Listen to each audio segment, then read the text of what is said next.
It pushed things into the realm of like Marvel AD&D. Players weren't gritty heroes, they were superheroes. Hey there, adventurers. That was Joseph Wolf, lead designer for Reaper Miniatures' new RPG, Dungeon Dwellers, a game that looks to bring back the dark and gritty spirit that D&D and other modern superheroic fantasy games are missing.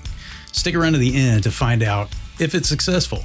Welcome back to Short Rest Studios. I'm Judd, and I'm scouting out the best the TTRPG world has to offer so you don't have to quest alone. Joe is a hobby veteran, and he missed that classic fantasy grit at the game table. So when it came time to start work on a new game for Reaper, he was determined to ditch the superheroes. There were always by default uber powerful things that were built into the game that also made me unhappy, and it pushed things into the realm of like the Marvel AD&D, kind of approach where players weren't gritty heroes, they were superheroes. Right. Yeah. And there's nothing wrong with that. There's absolutely, I want to be clear about that. I fully support where those other games are, but it wasn't that gritty Fafhrd Mouser, Fafhrd the Grey Mouser, the kind of Conan-esque sorta. It just didn't feel the same anymore.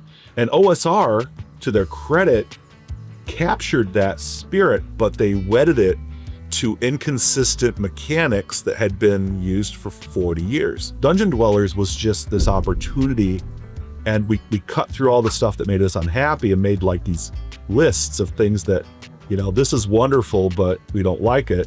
This is what we want. This is our target. And it was just a matter of working really hard to get everything to fit in the box. That's where we wound up, and that's where a lot of things ended up. And according to Joe, it's not just superpowered characters that take away from that sort of grounded, crawling around in the mud feel.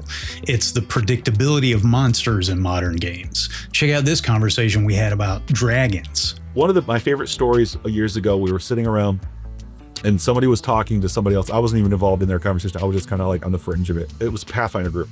And they were talking about, well, the next leg of this Pathfinder Society adventure involved a dragon. And so there was a lot of buzz about it. So they were like, well, what color? And they were like, white. And then every one of the people goes, yep, fire spells. Yep, you have to have fireball, and firewall, and flaming sphere. And they had a list. And they go, oh, we'll make sure we have protection. We'll have our potions of protection from cold. And I just sat there stewing, getting angry. And I had to get up and leave because there's no magic to that monster. And they knew how to avoid and mitigate any dangers of this thing. And then one of the players goes, it doesn't even matter. We could probably overpower it because it doesn't matter because it's the weakest of the chromatic dragons. As the designer of the Denizens book, I went, oh yeah? And so I ripped chromatic metallic right out of the game. So the predictability of dragons out.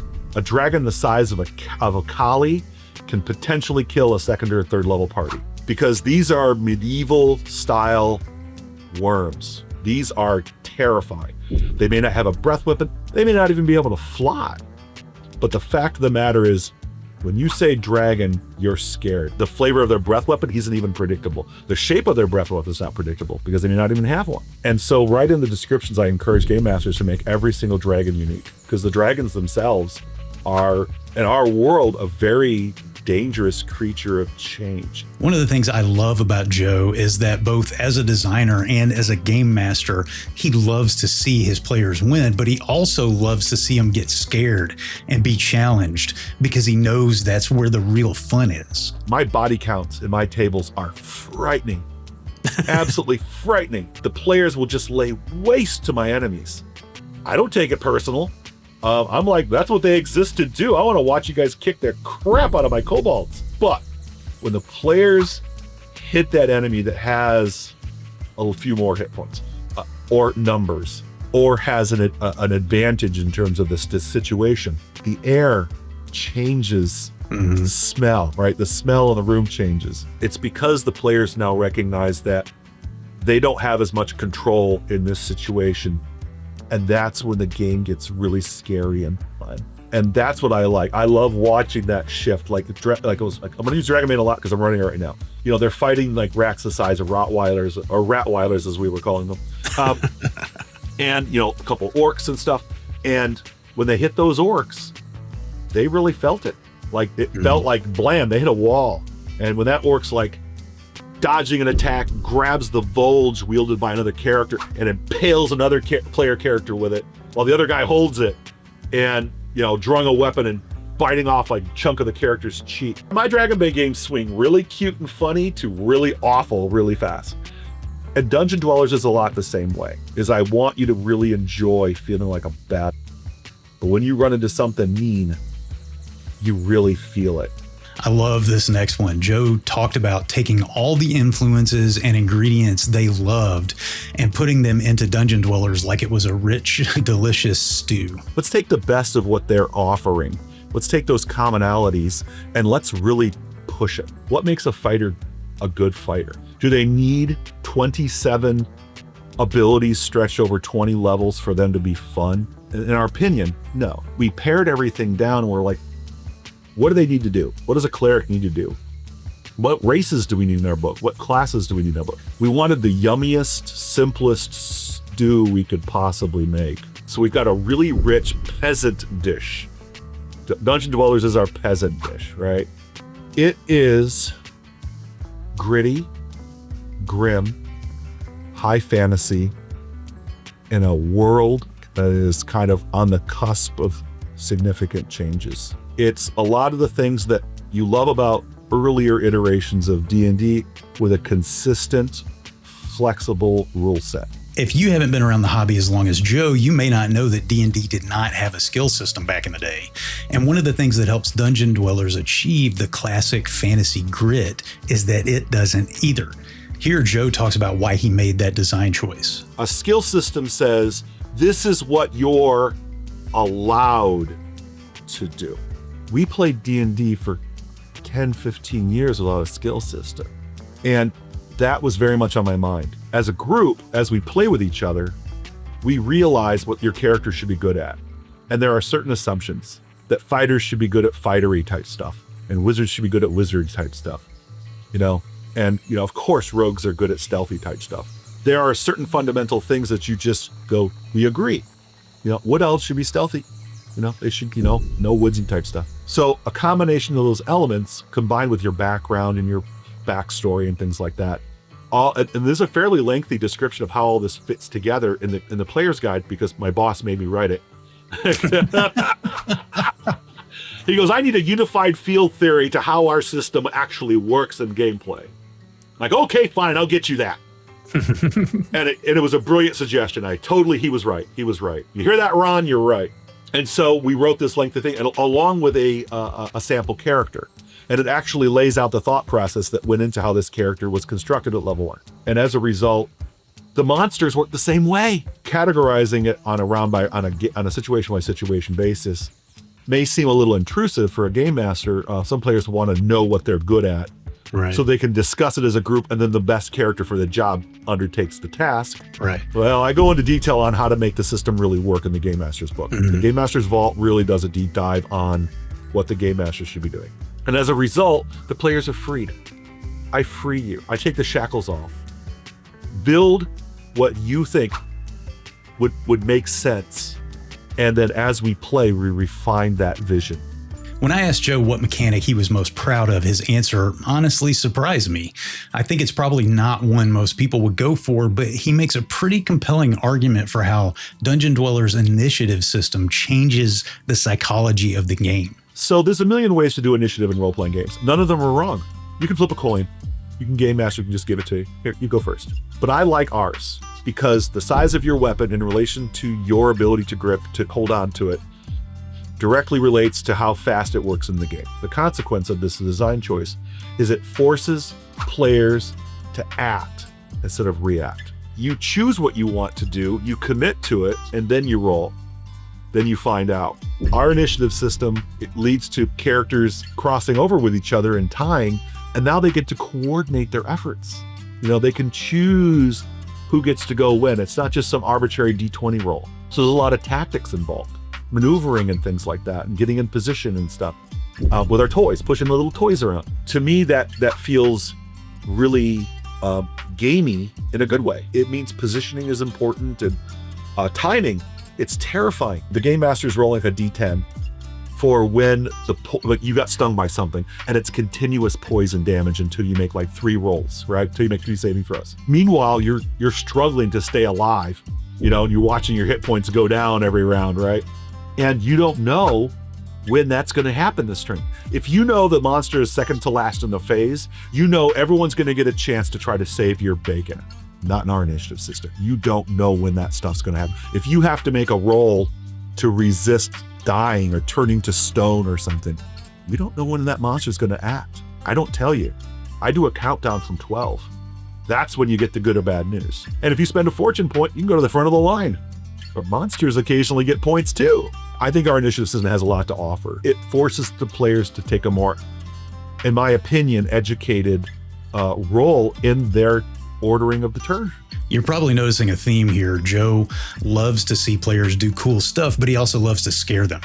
Here's what he said when I asked him what makes a good monster. One that makes the players go, oh crap. I think it's the intersection of it looks cool and it does cool things. Kobolds in the Ton of Trouble adventure, which is in our adventure compendium. The kobolds come off as very, depending on who presents them, right?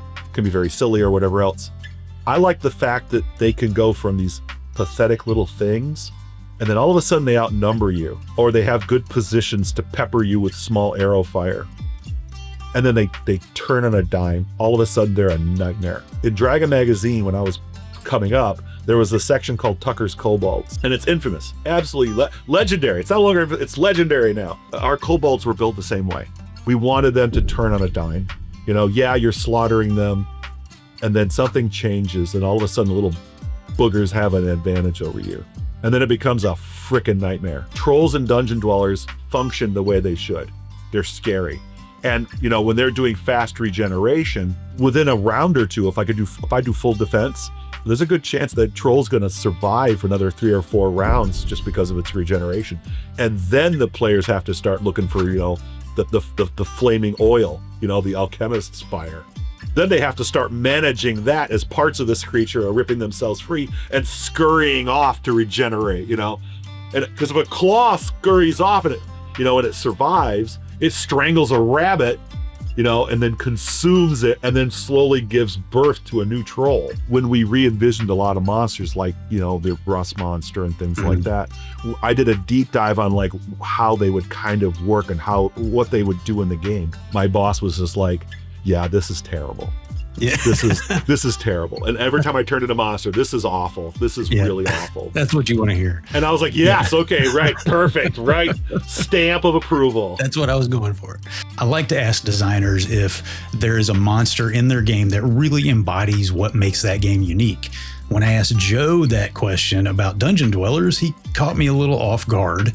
Sure, it's something creepy and weird, which I expected, but it's also kind of a touching tribute to Ed Pugh, president, CEO, and co-founder of Reaper Miniatures, who passed away in 2022. One of the things that we wanted to do when Ed Pugh passed, who was our CEO, and the real lifeblood of the company, I wanted to put one of his creations in our book. It had to have a place in the book. One of the things Ed created was these things called these arachno assassins. All they were was a skeleton with extra arms. They were some of Ed's sculpts. Some of the first Reaper miniatures were these arachno assassins. What I did is I put the Mageslayer in. The Mageslayer is a really nasty necromantic construct.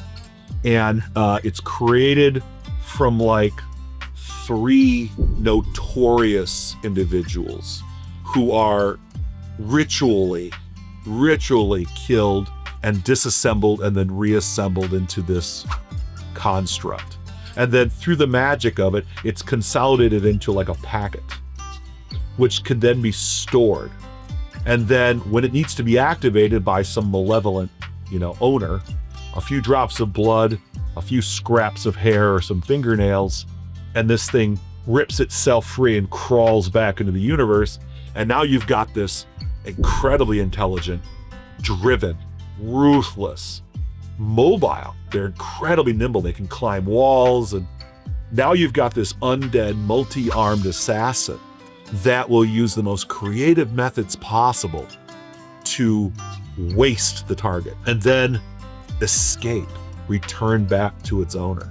Does Dungeon Dwellers bring the grit of classic pulp fantasy like Lankmar, Dying Earth, and Conan back to the game table?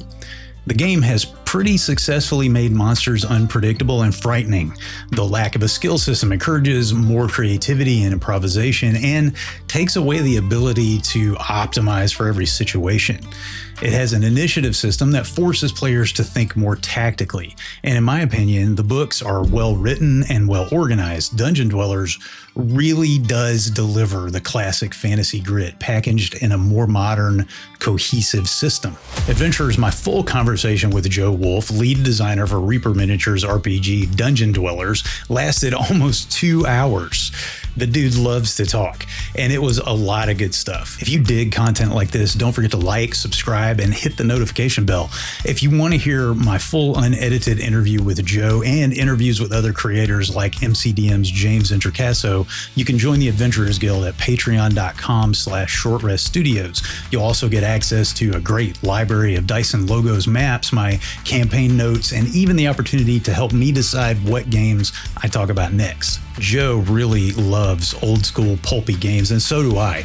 Check out this video for 5 RPGs that do sword and sorcery better than D&D, and I'll see you on the next short rest. Remember, you don't have to quest alone.